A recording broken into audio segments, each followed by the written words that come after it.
Hello, everybody. My name is Jason Page. We're here at South East Salon 9, reopening Southeast London. We're here live at the Upper Norwood Library Hub, and we've got some great guests tonight to talk about how organizations and businesses and social enterprises in Southeast London are opening their doors to the public, especially considering the lockdown over the last few months, as well as the new restrictions that have been placed on us. So really quickly, I just wanted to say a little bit about South East Salon. South East Salon is a network and an event where we highlight creative entrepreneurs and social entrepreneurs in Southeast London. We try to connect people as much as possible across different communities in Southeast London.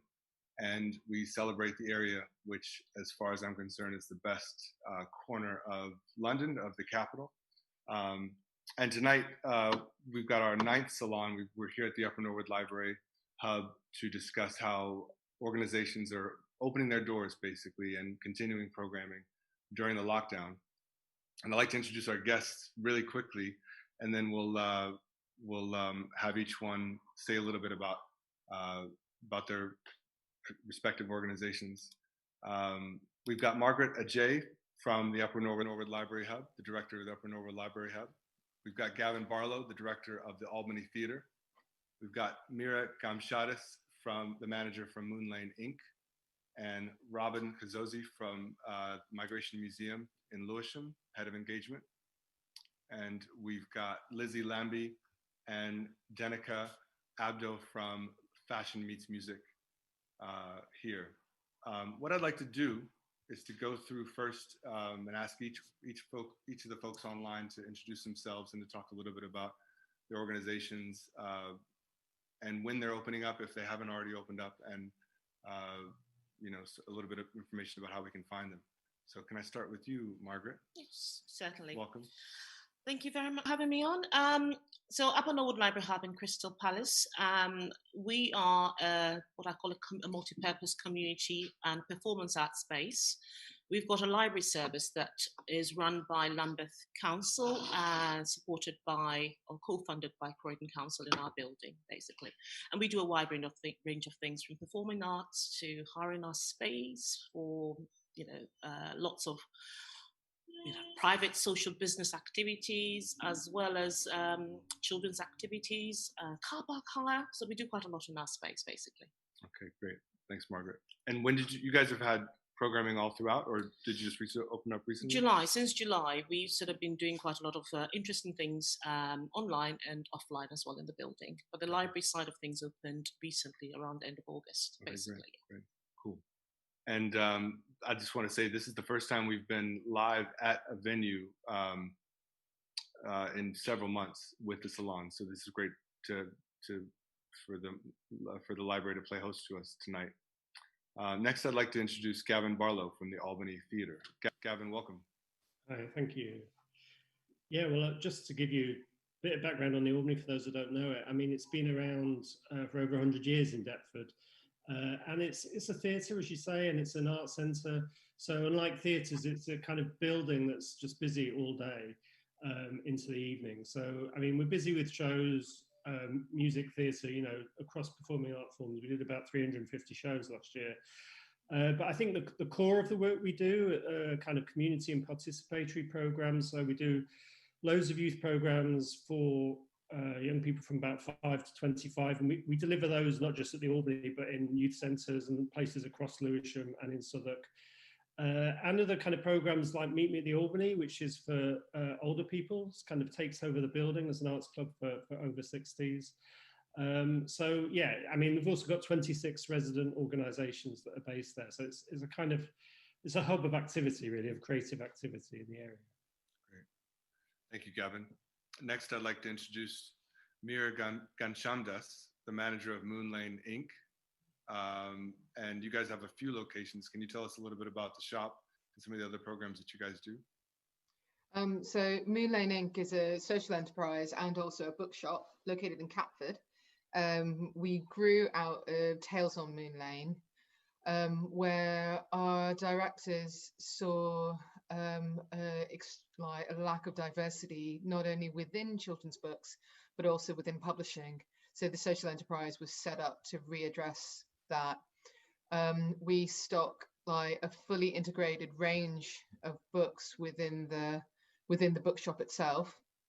At the moment, I would say that stock-wise, our adult section, which we do have a small adult section of books, is about 95% representative of people from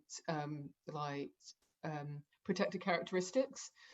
And then the children's section of the bookshop, probably about, I would say, 70 to 30. So 70 from protected characteristics and then 30 not.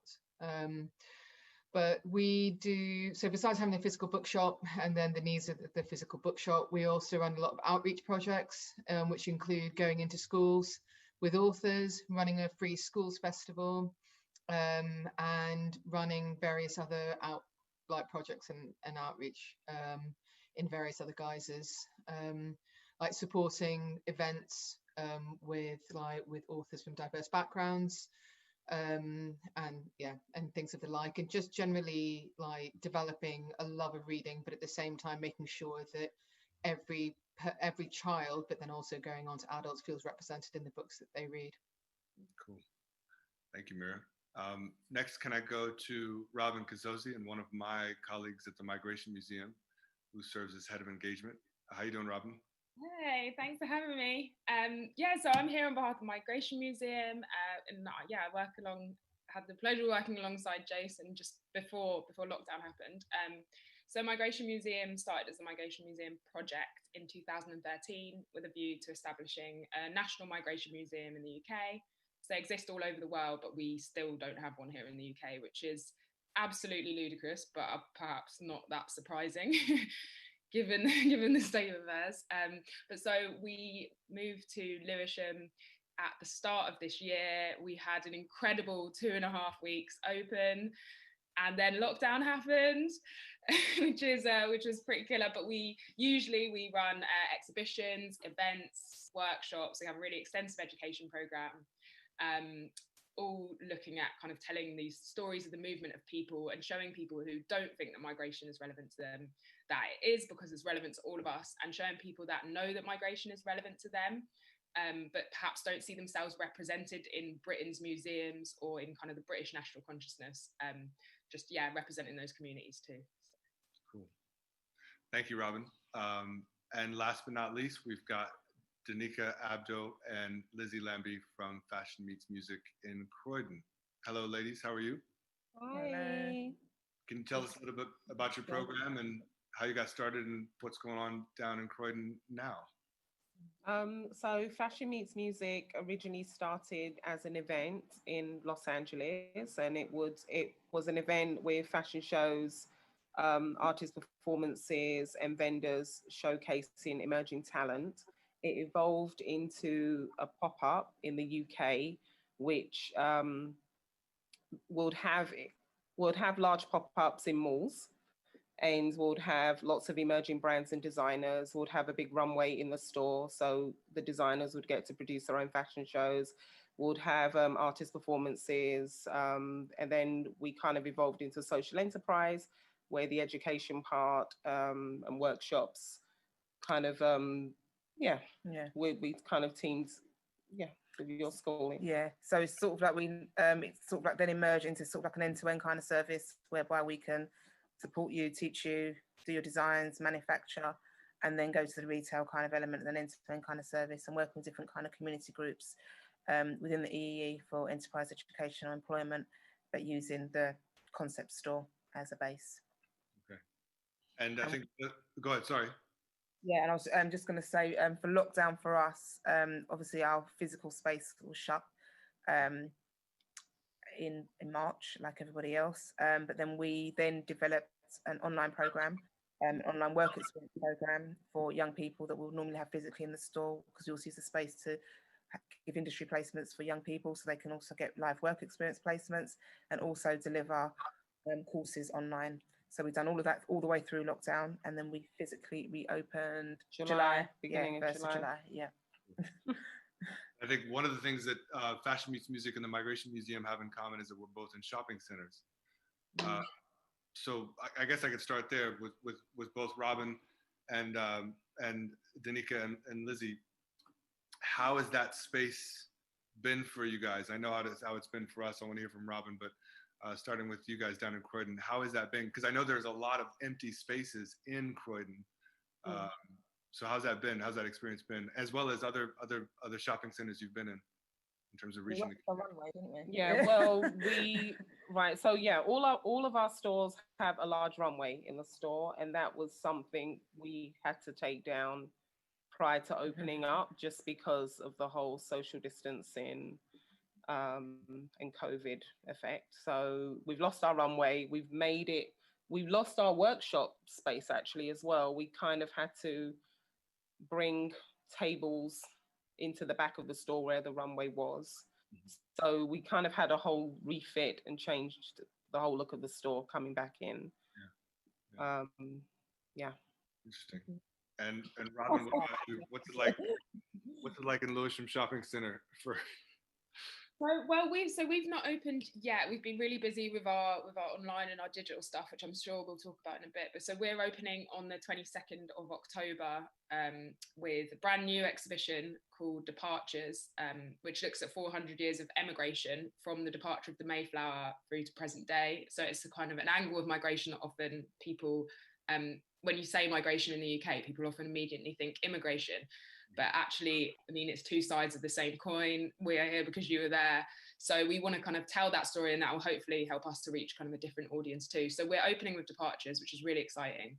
But sadly, we're only going to be able to open our exhibition Room to Breathe, which maybe some South London audiences would have seen if we got in the 2.5 weeks before we shut, because that was just like a super interactive exhibition where you're invited to do everything you think you shouldn't do in a museum. Sit on things, touch things, smell things, everything that you shouldn't do because of COVID. But in terms of just being in a shopping centre generally, it's from a public engagement perspective, it's been incredible.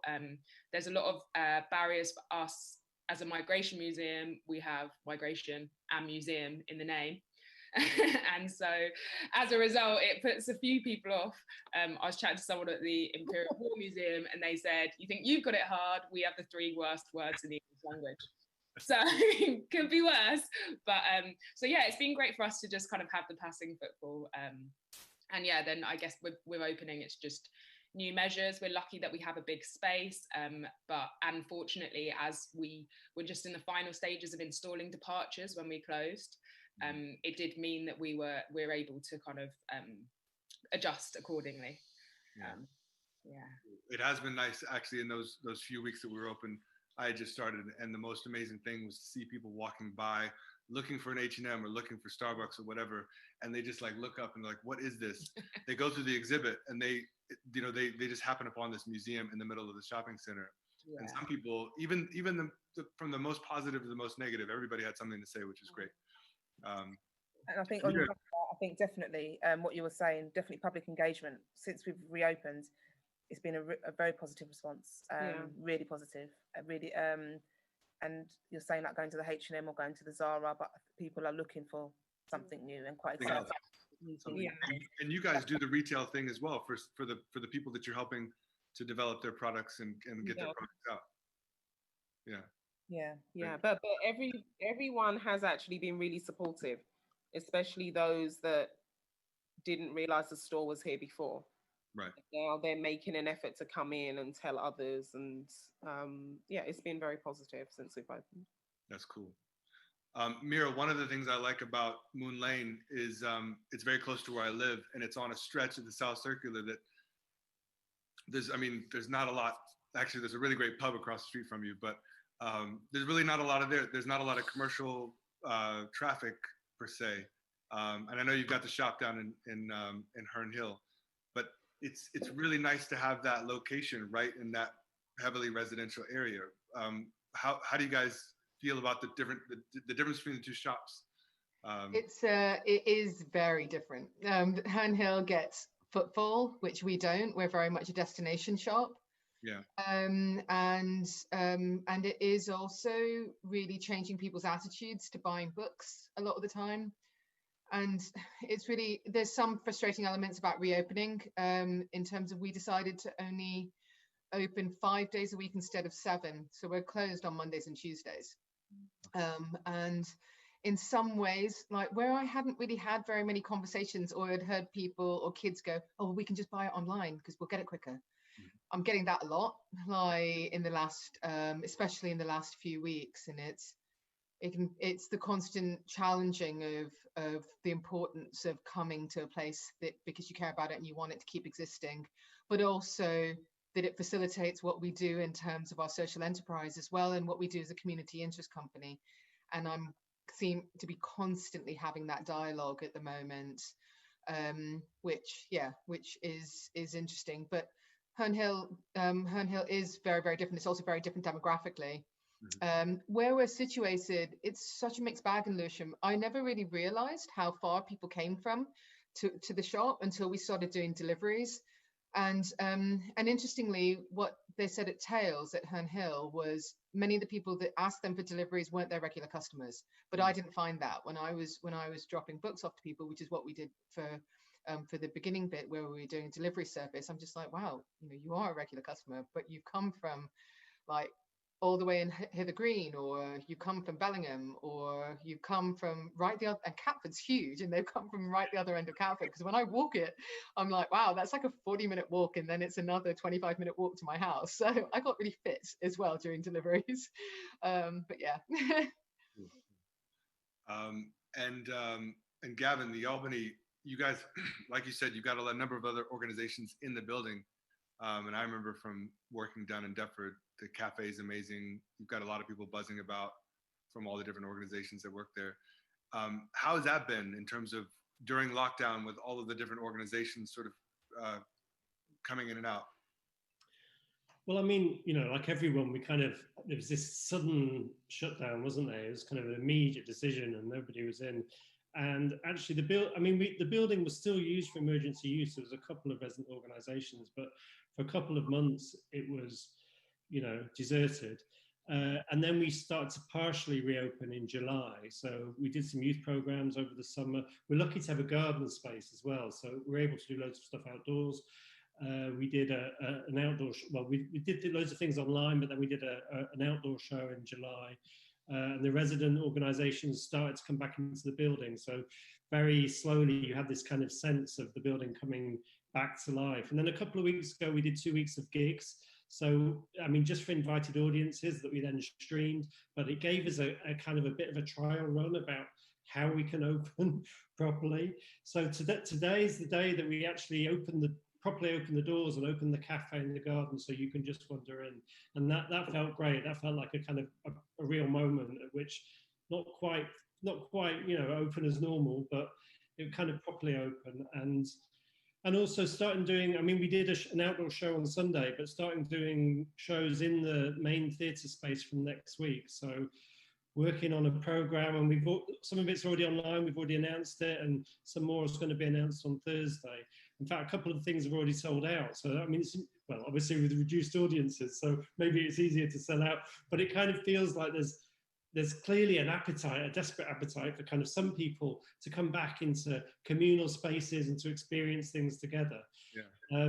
But I mean, we're also really aware that that's not the same for everybody. So everything we do, we're going to now stream online. So very much thinking about these kind of hybrid events where you've got a smaller audience. I mean, normally our auditorium is about 300 people. So depending on the show, it's kind of 80 to 100 people. So working hard, obviously, to keep that really safe, to keep people feeling safe, but also to have the real atmosphere of a live event and a communal event, and then being able to put that online as well. Really aware that not everybody can then get out, not everybody can, get to or want to get to live events. Yeah, well, congratulations on today, opening up today. Speaking of public programs, Margaret, you guys have started doing, you've started to bring people into the building for mic nights and. Yeah, we have. And as well as other things you've got. Yeah, I mean, the live streaming service is one such thing. It's been going since lockdown, actually, because when we locked down, we thought it would be really useful to sort of find ways to engage and involve our community and also share things that are going on. So we're in with a number of volunteers, including the wonderful Eleanor, who runs the lunchtime show. They've been doing quite a lot around music, drama, name it, everything you can imagine online, and inviting people to come and share the experiences during lockdown as well. And since July, like you said, we've been doing quite a lot in the building. When I say a lot, it's all socially distanced, but it's mainly live streamed. So we've been having sort of things like the Crystal Palace Festival was one, which was showcased from our space. We've had children's activities from the building. We did the very successful Make Them Hear You, which was all these activities were funded by the Arts Council. And it's to give sort of artists a chance to showcase their wares, as I call it, but also to earn a little bit of money, but at the same time to entertain our community. And Make Them Hear You was one that we did, which was in support of Black Lives Matters and LGBTQ issues, but also mental health. And so we've done quite a lot, all live streamed, but also sometimes with a very small audience in there, up to about 20 people, to sort of inspire and motivate the actors and performers and the musicians that were taking part as well. The library side of things is open, but it's we only open 3 days a week, 11 to 4 o'clock. And as I said earlier on, the library services run by Lambeth Libraries team, co-funded by Croydon. And you've got to make an appointment to borrow return books, but also to use the computers that we've got. And there's very limited use in terms of the PCs that we've got. But people can hire the space still. So we've got, at the moment, there's an activity going on upstairs. So people can hire the space for a range of activities that they want to run for the community. So the space hires, it's continued. It is continuing, yeah. But it's not like it used to be very honest. We're still getting people coming in to offer activities. But again, we are also doing quite a lot ourselves. So some of our colleagues, Rin is an example, Daniel is another example, Emily, who's the co-director here and a wonderful actress as well, is also leading a program around performing arts as well. So there is quite a lot we are doing ourselves to make sure that we engage. We have got opportunities, we've got services, activities for our community, from all the way from the young people to older people. And I'll say very quickly as well that we run a digital inclusion service online that's aimed at seniors, vulnerable adults, but any organisation who wants to improve their digital skills, we do that online as well. In addition to English speaking classes online. And we recently, we've been doing the energy advice service for a very long time, but we'll be offering that to people who want to sort of switch and find new energy providers and save money and keep warm. So we're doing that, and there'll be some classes, sessions online, but also remote one-to-one support for people. So a lot of the things that we're doing pre-lockdown, we've carried on in a way, but with the help of volunteers, with the help of the community, with the help of trustees. Trustees have played a fantastic role in the process as well, because obviously we need to make sure that A, we're engaging and involved in our community, but B, that we stay inspired. And this is a building we treasure, a building we want to sort of save for a very long time. And so doing all of this means that we actually work towards our objective to sustain the library and the building in the community. That's great. That's great. Thank you. Why don't we take a look at a video? We've got 2 videos we're going to show, 2 clips. The first is from Fashion Meets Music. And Dennica and Lizzy, can you guys introduce this this clip? I think it's from the opening in Camden, yeah? Yeah. So this was our first long-term pop-up.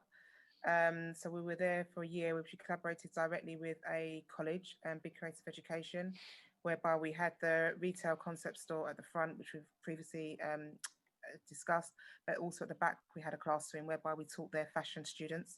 So we taught them within the store and also involved them in work experience placements, as I mentioned, with the designers that were in the store also. Okay, cool. Let's take a look.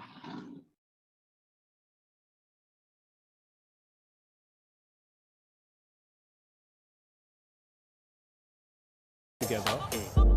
We started one of our lunch stores in Westfield in Stratford about 3-4 years ago, and since then we've been blooming and blossoming, bringing in young emerging designers, hosting catwalk shows, photo shoots and promoting music artists.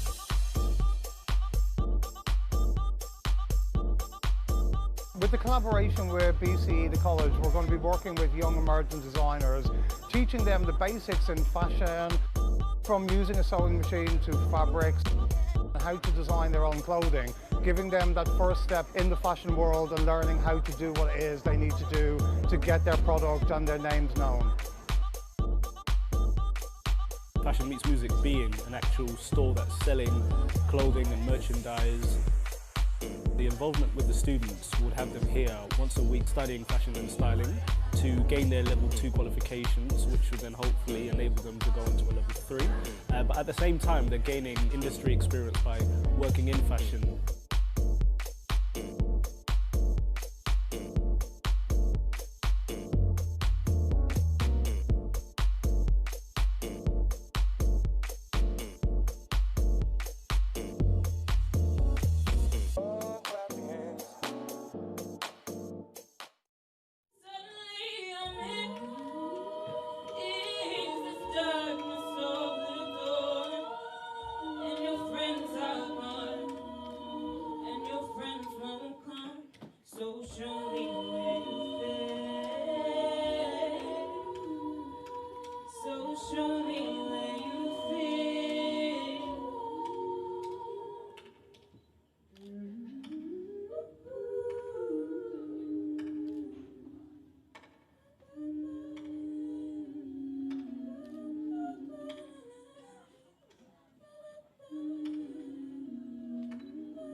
All right, that was great.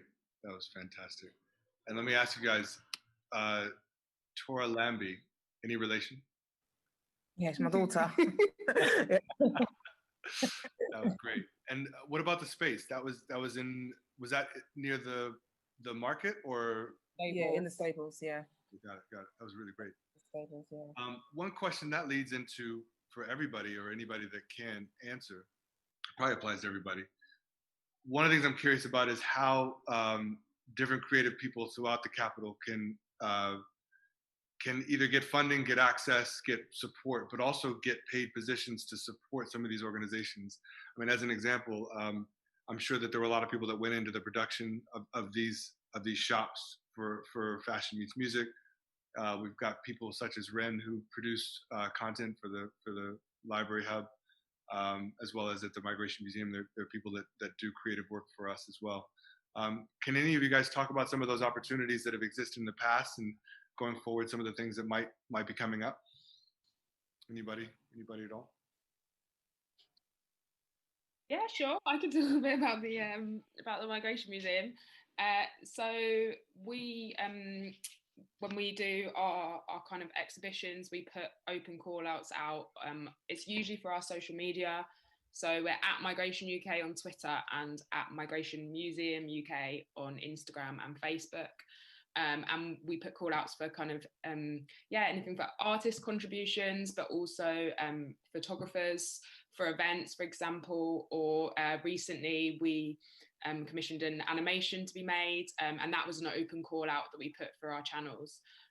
So yeah, we're always really passionate about democratizing the process as much as possible, and not kind of just using existing networks. And particularly one of the great things about being in Lewisham and being in South East London is that there's just so many creative people. So it's been really brilliant for us to use that as a way to kind of to connect with the artistic community locally, as well of course with people with lived experience of migration, which is always kind of front and center of what we do. I should probably just mention we've got an opportunity out now actually until Friday, open call we've done recently. In fact, we could probably delay it till Monday if people didn't hear about it earlier. But it's called Artists of Change, and it was something we've been working on for a while, but it feels like a really good way for us to kind of reopen, which is, you know, so often when kind of organizations go into the community, they're kind of going into the community and it's like outreach, kind of inviting people in. But what we want to do is, and also the other thing is, organizations don't always have artists based within the organization. So we thought we wanted to do both of those things. So there's 2 commissions out for £10,000 for an artist, one starting soon, one starting next year, to be based with us part-time for 6 months, with a really open-ended agenda. The agenda is really, you've got a budget and you've got all the resources of the Albany. We want you to be part of the Albany, but we want you to work with which local communities you want to, but kind of work with local communities to come up with ideas. And actually what might come out of it might be a festival, might be a series of films, might be a new piece of work. But it's just like, well, actually, we shouldn't be deciding what that is. It should be the artists in conversation with local people deciding what that is. So we've just put it out as a really open-ended thing. And it's really just saying, well, what do you think the program of a 21st century art centre should be? And actually, who should be deciding what that is? Who should be deciding what's relevant for local people? So this is a bit, it's an exciting, new trial, but luckily also it's an opportunity for paid work for two freelance creatives over the next year, which I think is one of the real reasons we want to get going. Not only bringing people together, but actually, if we can get working and doing things, and it's actually employing people, which I think is so crucial at the moment. And is a real kind of worry that a lot of theatres are saying, well, we're not opening till the middle of next year or whatever. And it's like so many creative people and performers, and that's no work for a year. So it's one of the reasons we want to kind of open the doors and be open to ideas and start working really if we can. That's great. We'll have to promote that, Gavin. Thank you. For Dennica and Lizzy, can you tell us, Lizzy, you mentioned the end-to-end process for designers. That sort of ties in a bit to the question: what kind of opportunities are young people especially taking advantage of through Fashion Meets Music to get involved and to either get their designs made and put out there, or other creative people? Loads. Business startups, fashion, building their brands, music performances, art. Had a lot of artists, visual artists. We've got an art wall. Yeah, an art Which wall. you can't see, actually, The tables, you can't see our tables that were on. These were painted by some young people. I think what we try and embrace and publicise within this space is like a creative kind of hub. So although we are a retail store, but it is really just about engaging communities to just bring their artistry within here in whatever form that may be, and we'll make something happen. And that's really what we try and encourage. So we work very closely with like the local colleges and schools. So we do run work experience programs, but we try and put it in a project. So whilst you're in here, we're doing something specific. So it's work experience with intent, so to speak. So by the end of it, there's something, but it's also when we do that kind of project, we're pulling on their strengths. Like a musician, I can call, let's do a concert, let's do a pop-up PA, let's do a window. So we try and just work around where their kind of genre is lay, and then we try and build that within the store, really. Yeah. That's great. And have you ever done anything cross shops, like multiple shops online, or like a video conference event or anything like that? Not video conference event. We've done our program has just been online. We've done I always forget, runways outside. We've done a flash mob fashion show in Berlin when we were doing a pop-up there. We had in Camden. We did a flash mob. We had another short-term pop-up in Camden, and we did a flash mob runway show down the street. And then in Berlin, we did it in the mall. We had a sustainable fashion pop-up in a mall in Berlin. Okay. A few years ago as well, yeah. I haven't heard the words flash mob and that's why I always forget the term. What's that thing in the street? Yeah. Thank you. And Margaret, what about, because I know you guys have a fund called All Alone Together. Yeah. You guys have lots of opportunities for folks to come in and... Yeah. So this is very much through RIN as well. So the Arts Council funded the All Alone Together project, and the objective is to give local artists, a chance to sort of, as I said, showcase their talent online. We've done some phenomenal things. Last week, I think, was a 3-day spoken word festival, which was amazing. We've done things, as I said, with kids. Well, we're planning to do some work with kids, but also we've done a lot around theatre, music, we've had a few artists, I think, lined up to do other things, including an intergenerational music dance event that's going to happen very soon. So I think, you know, we've got a few people lined up, but if there are artists out there who think they would like the opportunity, and I'm particularly keen on diversity in particular, to get a wide range of different people. If you feel there is something you'd like to sort of work with us to showcase online, email us. Happy to sort of share our details if need be, and you know, Rin will be in touch to have a conversation and explore next steps. And the Arts Council funded the equipment that we use, in some of the equipment, not all of it, some of it as well for us, and so we are using that to support artists. So there is an opportunity for you to do live streaming, so you can actually use our equipment to do that. Similarly, we like to partner or collaborate with artists. As I said, we've got a big space out there. At the moment, we cannot do all the wonderful things we did before, but we can actually, you know, explore with you things that we could do in the space that obviously would generate some income for you as well. There is a lot of space. Yeah. And we're blessed to be able to use some of the equipment tonight for the broadcast. Meera, I know that you bring writers into schools and other spaces. Are there opportunities? Well, tell us about some of the programs you guys have in terms of. So since like prior to lockdown, we brought authors into schools, as we said, as I said previously, and we also had a schools book festival which showcased debut authors from underrepresented backgrounds at Beckenham Place Mansion. They very kindly gave us a space for the duration of 5 days in both rooms at the mansion to be able to have 3 events in each room over each day, so 6 events per day. It was like we had schools from all around Lewisham come in for completely free to the schools, and the kids absolutely loved it. Like the responses that we got were amazing. This was kind of on the back of running a schools festival through our sister shop, Tales on Moon Lane, we've been running it for, I can't remember now, maybe 7 or 8 years now, at Dulwich Picture Gallery. And again, Dulwich Picture Gallery have kindly partnered with Tales on Moon Lane for all those years. And since lockdown, we've been running a lot of online events through our YouTube channel, like Moon Lane TV.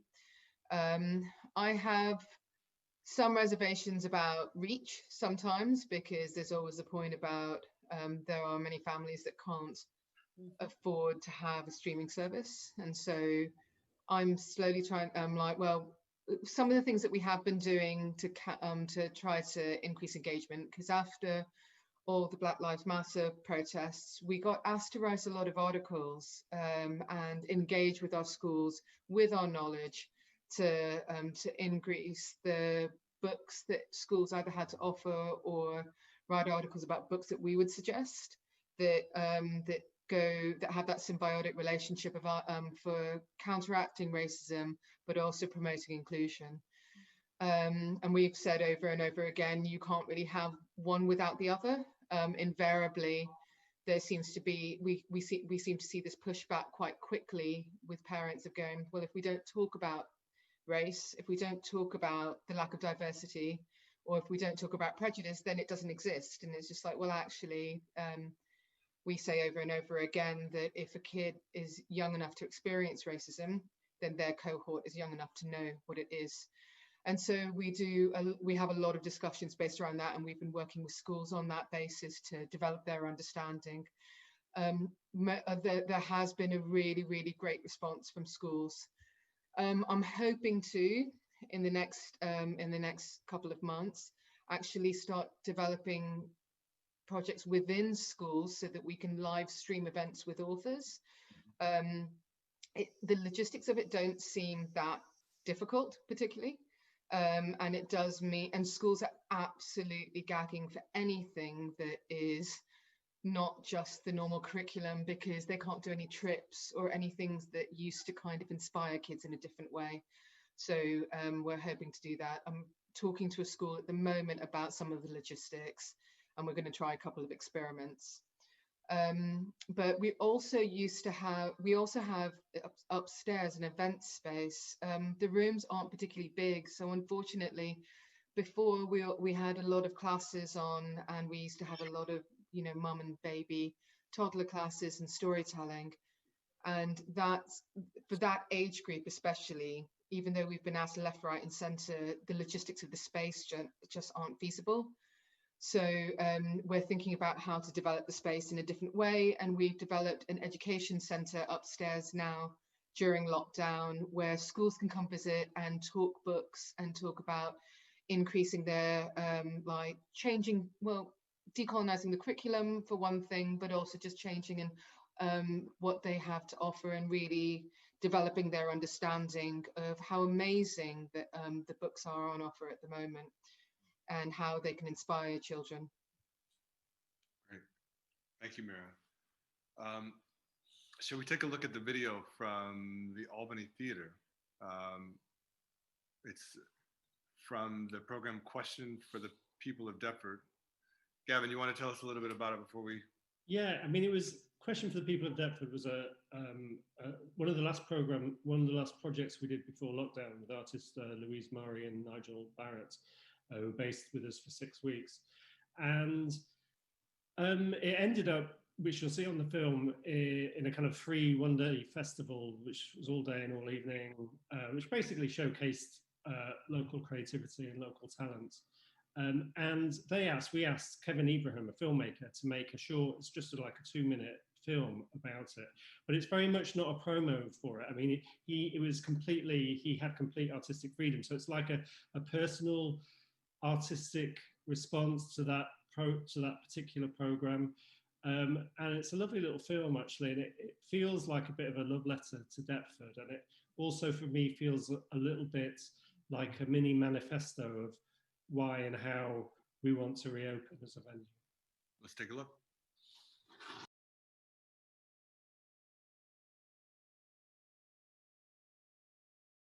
Homes on lands that's not ours. Settled our hearts with humans whose purpose coincide with the factual pain that comes with these brick walls.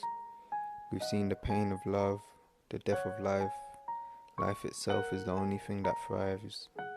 Much like us, hidden just beyond the river, we've survived the city that takes everything from the little girls and guys. Relapse through the memories of our despise. We've become wise through streets that taught love through distrust. We've flown to the heights of adoration through diverse souls. These international streets show us the culture of 100 worlds.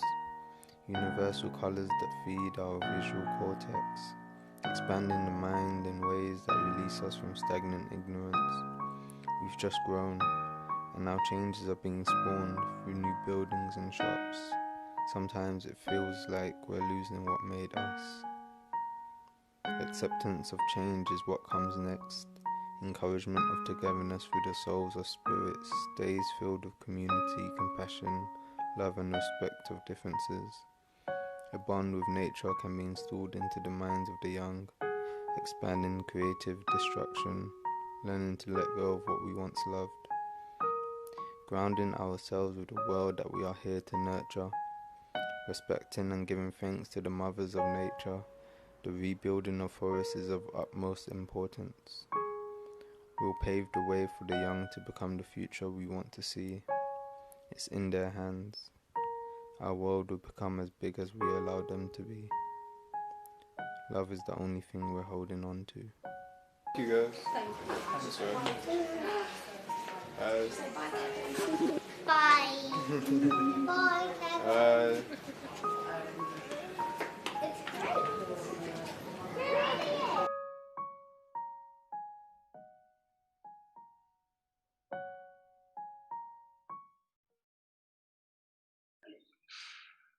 That was great. Gavin, one of the things I really enjoyed about that video was just seeing Deptford. It's been a long time since I've been down there, and just seeing the square and seeing the people. Margaret and I were just talking.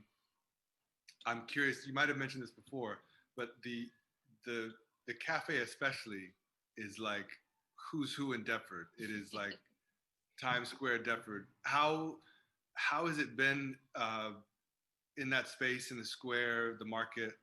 How's it been around there in the last few weeks?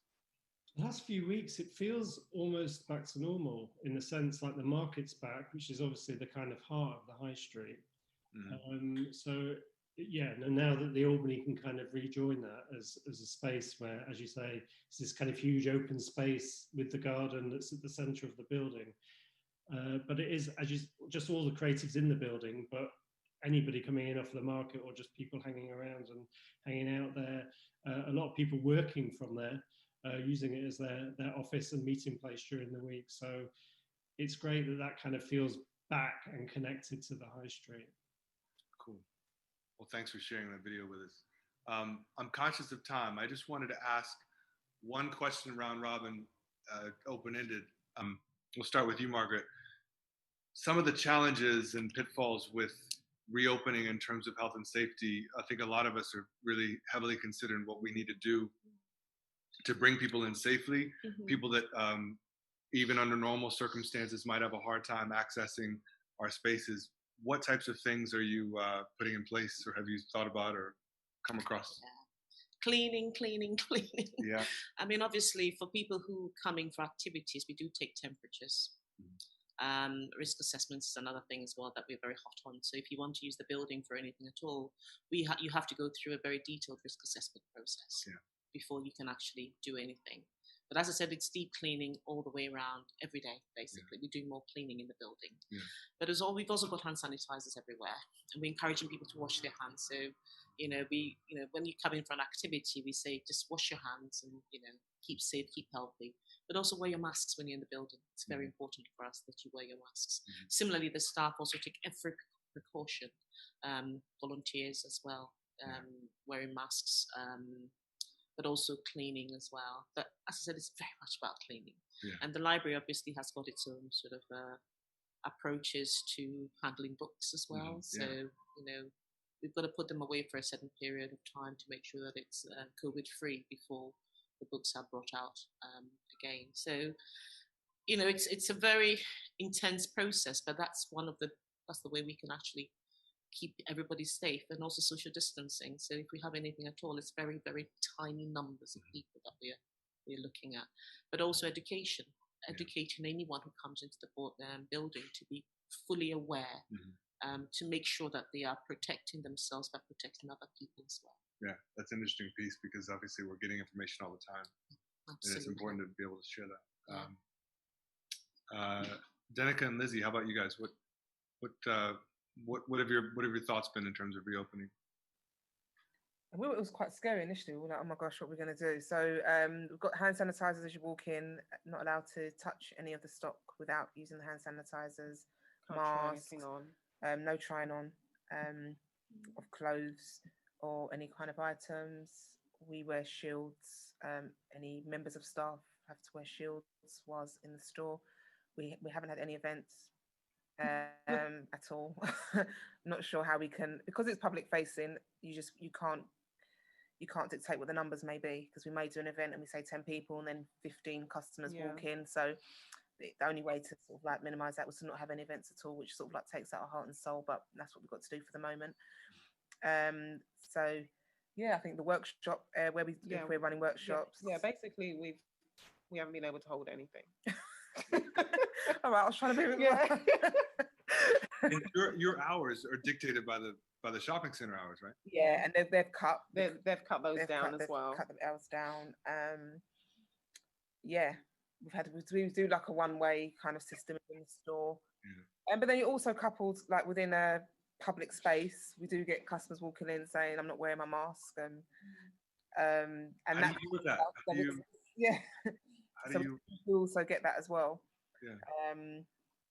And we haven't got security on the door, but then initially people were saying maybe need security, but it's not. I don't know. I think the difficulty we had is how we as retailers, as a community business, police this. Like what Margaret was saying, you're hosting events, you do rigorous risk assessment, so it's you coming in. If it's just the general public coming in to buy a t-shirt, who is challenging that person? So I think that was quite a difficult. It's been it's been okay, but I don't know, as these measures keep moving. The goalposts keep moving. Conversation, I was going to say something on that in terms of security. I think that's, Robyn and I work together at the Migration Museum. We're working out, terms right now, how we're going to open up. I hear you on the security. I don't know if this is what you were basically saying, but you don't want to put that level of security up front because you want to be open to the public to come in and feel free to experience your space. So that just gives a different vibe, especially, we've all been in a shop where, well, I've certainly been in a shop when there's a security guard and it's like, it just adds a different element. And if you have a space that's a socially engaging space that's not just a shop, you've got other programs, you want people to come in and experience the Fashion Meets Music in a different way. You don't want to put people off by just having the security guard at the front of the space. 100%.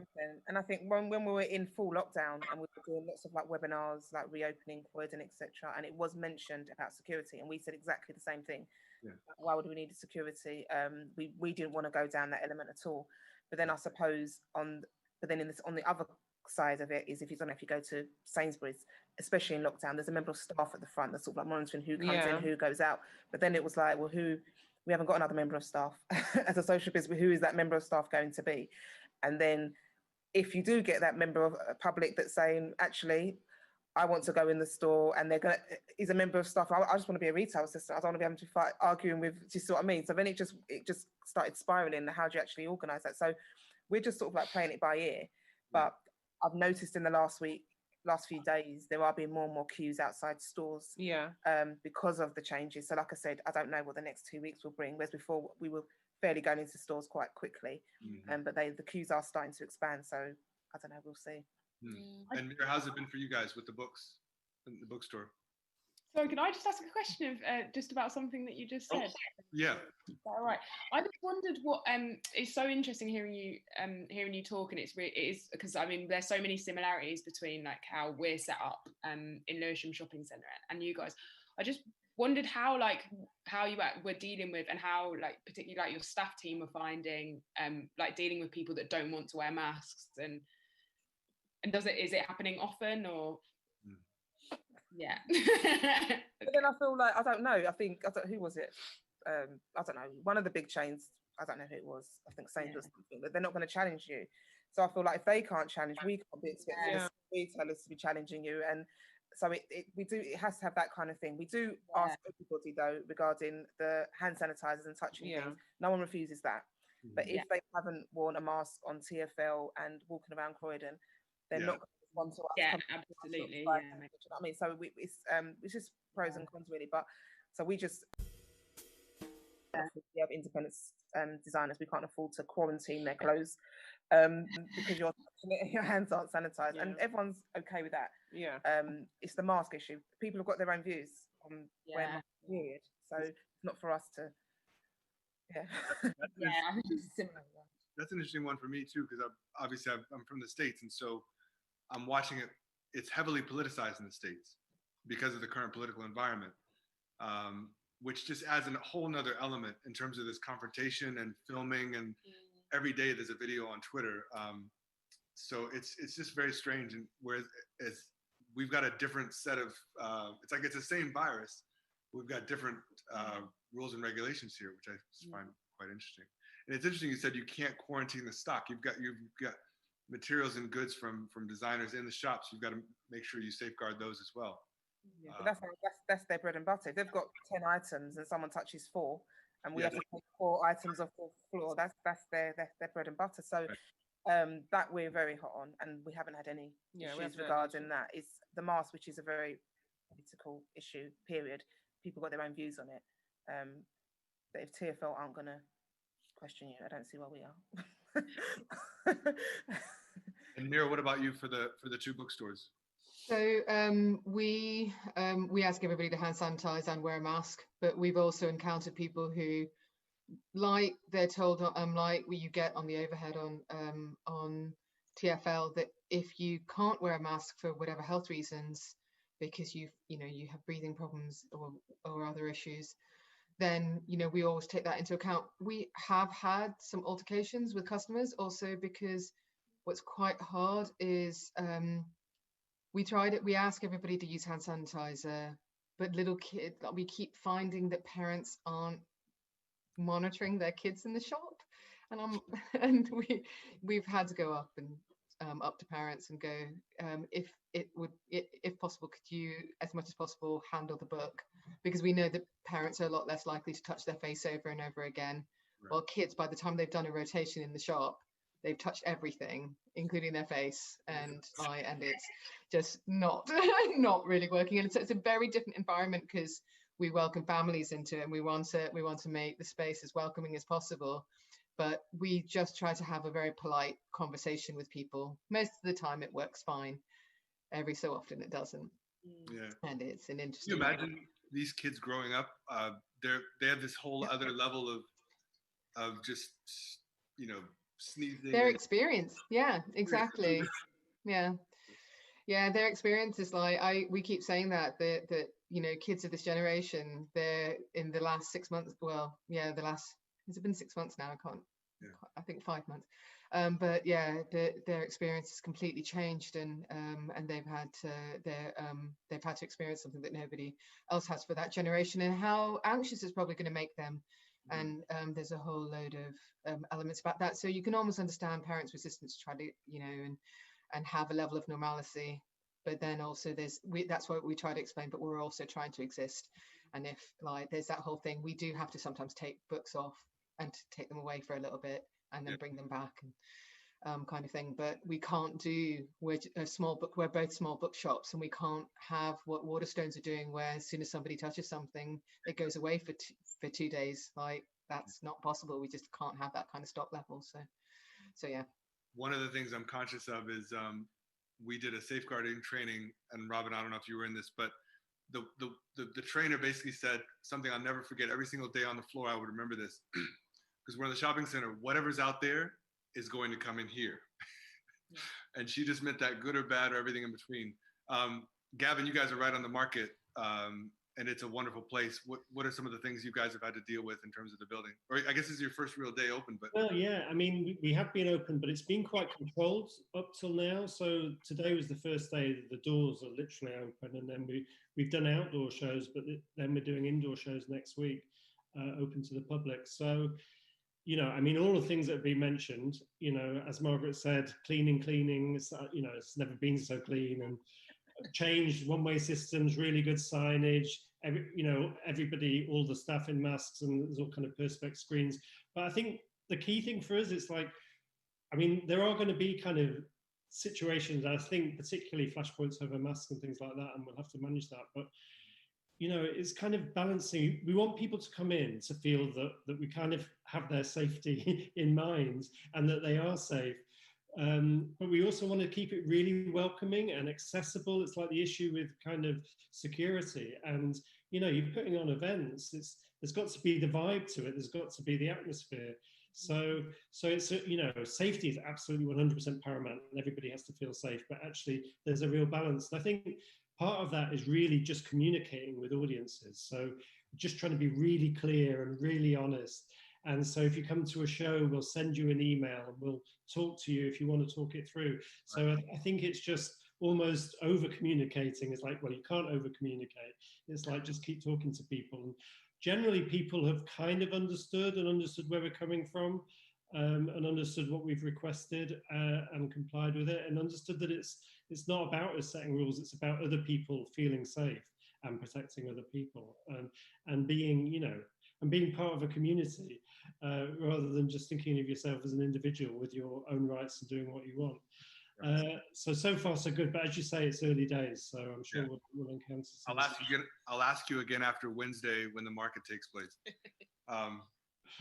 I got two more questions. The first of which was related to the last, about measures opening up. But have any of you guys done anything with the track and trace or your own systems? That's one part of the question. The other part is, I'm familiar with Visit Britain has this scheme, We're Good to Go. Like, you can get a stamp of approval to put on your window.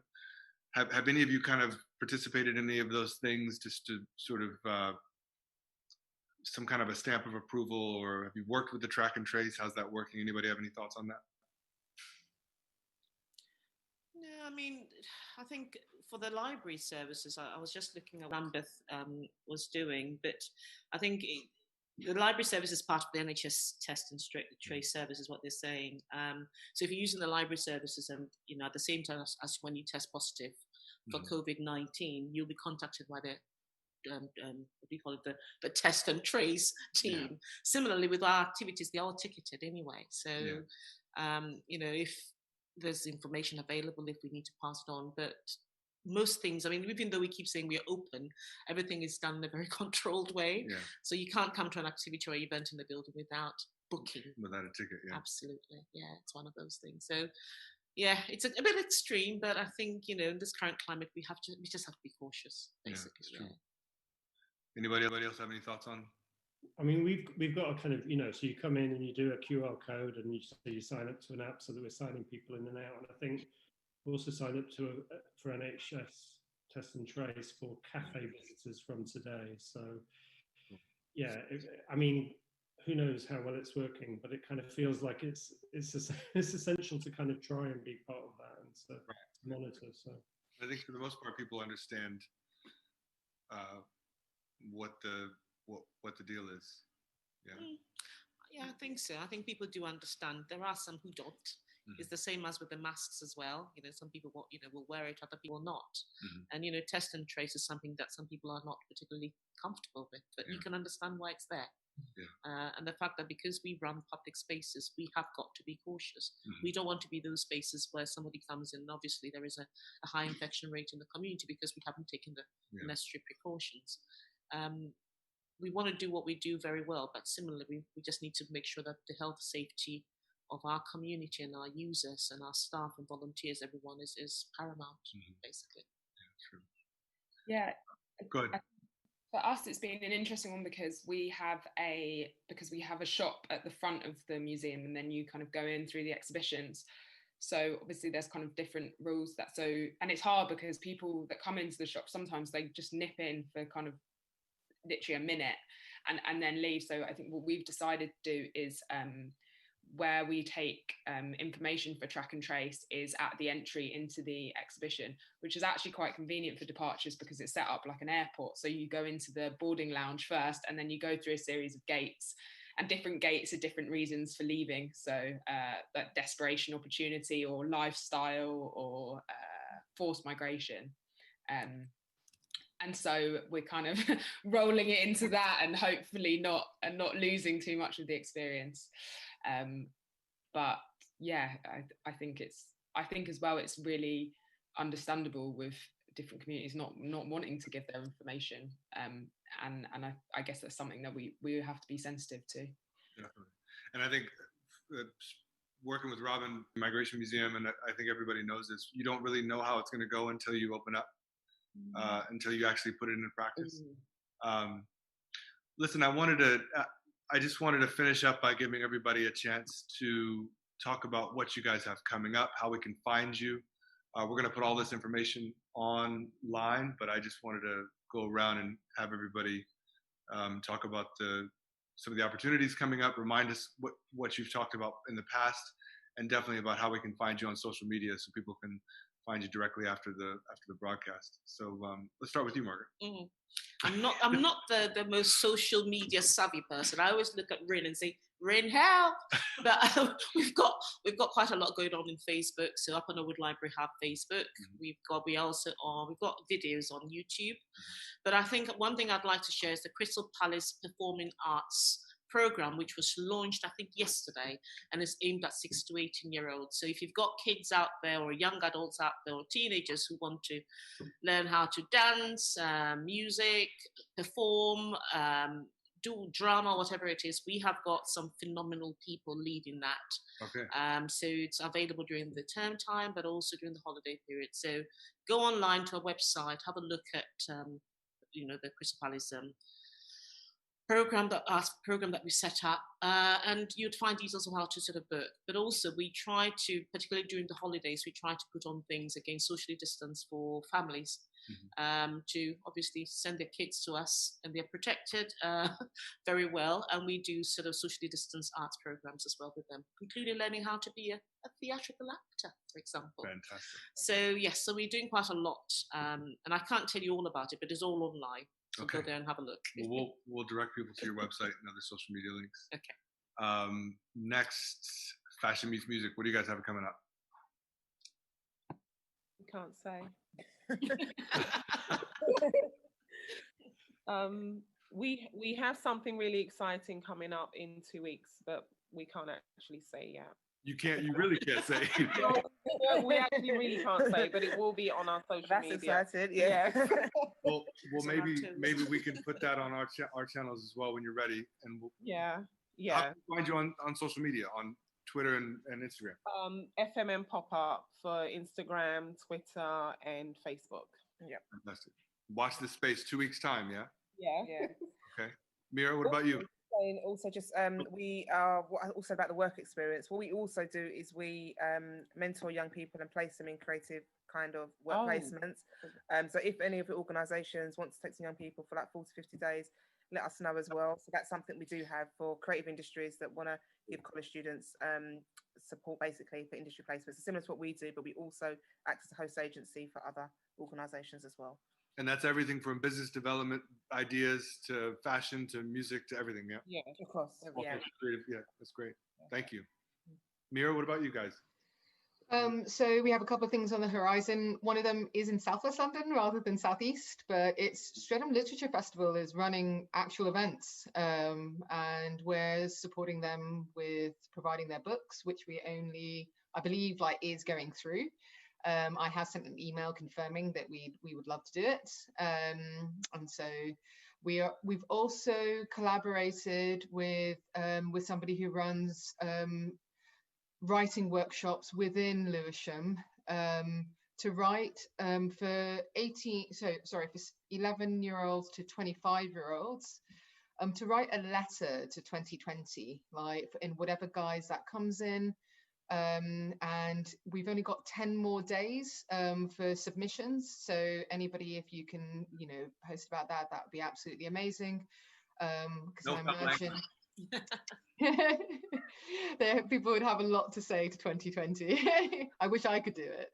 And then, and besides that, also just general stuff in the bookshop, but hopefully more stuff on the horizon soon. Oh, and of course, Moon Lane, our YouTube channel, Moon Lane TV, which has been running events now for I think since the end of May, beginning of June, and is still continuing to run various book events. So and people can access that either through schools or at home. Okay, and both shops are open Wednesday through Sunday, yeah? No, Tales on Moon Lane is open 7 days a week. It's only our shop in Catford. So Tales on Moon Lane in Herne Hill is open 7 days a week. Moon Lane Books in Catford is open 5 days a week, but we're open 9 till 5 Wednesday to Saturday, and then 11 till 4. And we would love to see anybody and greet anybody who comes to see us and talk books and diversity. Fantastic. It's a great shop. And Gavin, what about you? You open today? Yeah, we open today. So the building's open. You can come down, but also the website, thealbany.org.uk. So we've got events that are on sale now from next week till Christmas. And then we're announcing a whole new set on Thursday as well. Okay. And also there's a range of youth programs that are in the process of being announced on that.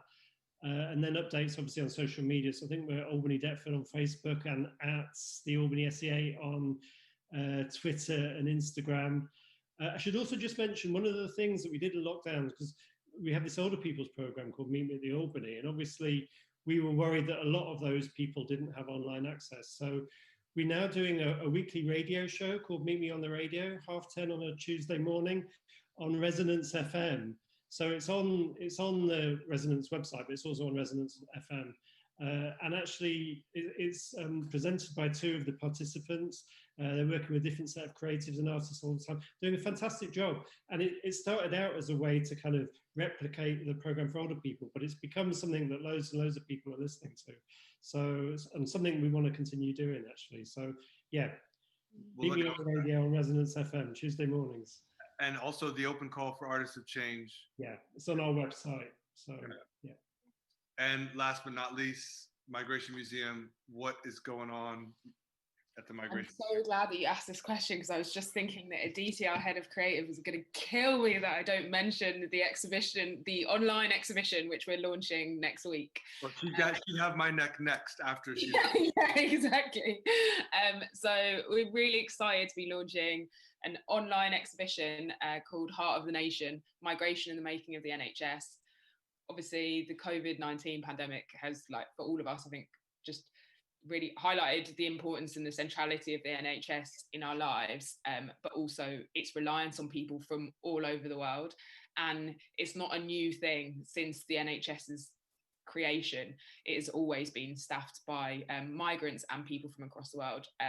And so I have a little stat here. So around a core of NHS staff are non-British nationals, all from a minority ethnic background. And that rises to at least a third of nursing staff and almost half of all doctors.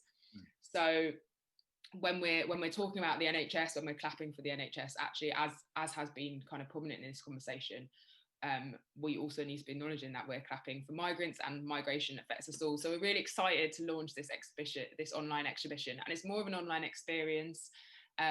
So it kind of has archival material, videos, infographics, there's a kind of map of the world, and you can click on different nations. So that's really exciting, and that's launching on Monday online.